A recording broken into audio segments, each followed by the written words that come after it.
గాంధీ కుటుంబాలకు ఆంతరంగికుడుగా గుర్తింపు పొంది వివిధ హోదాలలో ఆనాడు ఉమ్మడి రాష్ట్రం తెలంగాణ రాష్ట్ర ఏర్పాటు ప్రక్రియలో డి శ్రీనివాస్ గారు ఎవరూ మర్చిపోలేని పాత్రను పోషించారు.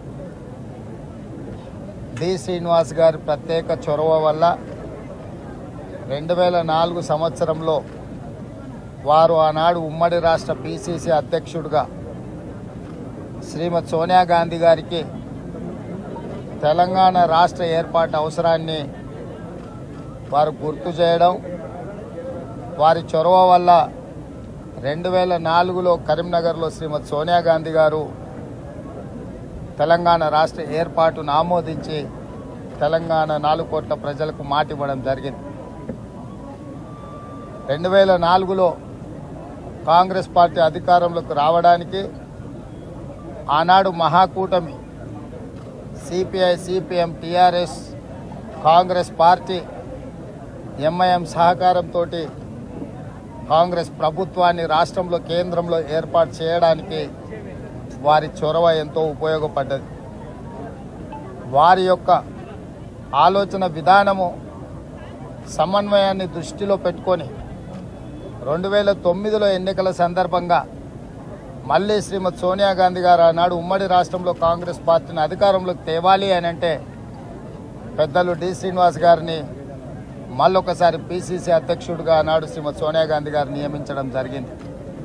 అంటే డి శ్రీనివాస్ గారి యొక్క పనితనము, వారి చొరవ, శ్రీమతి సోనియా గాంధీ గారికి వారికి ఉన్న అనుబంధము మనందరము గుర్తించి, అదేవిధంగా డి శ్రీనివాస్ గారు మధ్యలో కొన్ని అనివార్య పరిస్థితుల్లో పార్టీకి దూరమైన సెంట్రల్ హాల్లో డి శ్రీనివాస్ గారు ఎదురుపడితే శ్రీమతి సోనియా గాంధీ గారు, ఎందుకంటే నేనే ప్రత్యక్ష సాక్షిని, సీను హవారియు అని డి శ్రీనివాస్ గారిని పలకరియడం జరిగింది.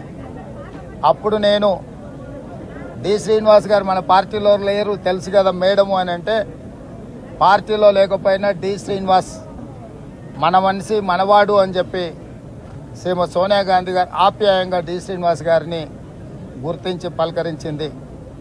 ఆ తర్వాత డి శ్రీనివాస్ గారు నాతో మాట్లాడుతూ తిరిగి కాంగ్రెస్ పార్టీలో చేరాలనుకుంటున్నాను అని వారు ప్రస్తావించారు. నేను అడిగిన పెద్దలు శ్రీనివాస్ గారిని, మరి ఇప్పుడు మీరు రాజ్యసభలో ఉన్నారు, తిరిగి కాంగ్రెస్లోకి వస్తే మీరేమైనా పదవి ఆశిస్తున్నారా అని అంటే వారు ఒక్క మాట అన్నారు, నాకు ఎలాంటి పదవుల మీద వ్యామోహము ఆశ లేదు. చిన్న కార్యకర్త నుంచి పిసిసి ప్రెసిడెంట్గా, మంత్రిగా ఎన్నో రకాలుగా కాంగ్రెస్ పార్టీ, గాంధీ కుటుంబం నన్ను ఆదరించి అవకాశాలు ఇచ్చి ఈ స్థాయికి ఎదగడానికి ఉపయోగపడ్డది. నేను చనిపోయినప్పుడు నా మీద కాంగ్రెస్ పార్టీ జెండా కప్పాలన్నదే ఏకైక కోరిక అని చెప్పి డి శ్రీనివాస్ గారు ప్రస్తావించడం జరిగింది.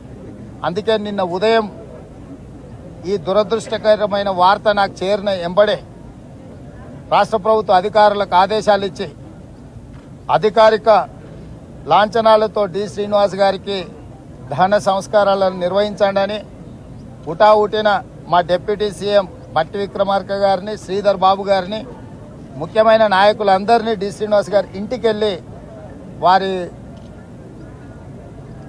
పార్థివ దేహం మీద కాంగ్రెస్ పార్టీ జెండా కప్పి కాంగ్రెస్ పార్టీ తరఫున వారి యొక్క చివరి కోరికను నెరవేర్చే బాధ్యతను మా మంత్రివర్గ సహచరులకు ఇవ్వడం జరిగింది.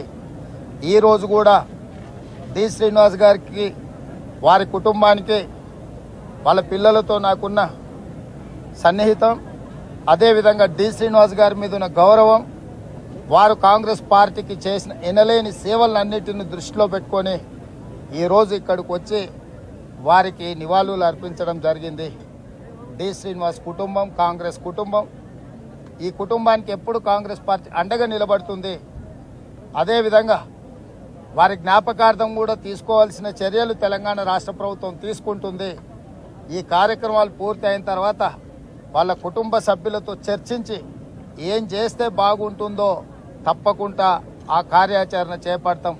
ఈనాడు చాలామంది ముఖ్యంగా నిజామాబాద్ జిల్లా నుంచి తెలంగాణ రాష్ట్రంలో బలహీన వర్గాల శాసనసభ్యులు నాయకులు ఈరోజు కనిపిస్తున్నారు అని అంటే వాళ్ళందరినీ గుర్తించి అవకాశాలు ఇచ్చి ప్రోత్సహించిన నాయకుడు డి శ్రీనివాస్ గారు.